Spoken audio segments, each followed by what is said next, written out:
আপনি আমাকে জিজ্ঞেস করেছেন কিভাবে দ্রুত ধনী হওয়া যায়, ঠিক? জি ঠিক।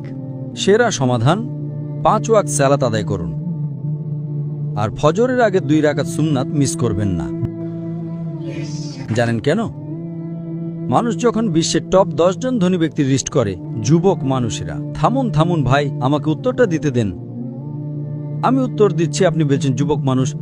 যুবক মানুষেরা, আমি উত্তর দিচ্ছি। আপনি কি জানেন শীর্ষ 10 জন ধনী ব্যক্তির তালিকায় 4 নম্বরে বিল গেটস, 3 নম্বরে জেফ বেজোস, 2 নম্বরে এলন মাস্ক, 1 নম্বরে কে? একজন মুসলিম যে ফজরের সালাত এবং সুন্নাত আদায় করে, সে এদের চেয়েও ধনী।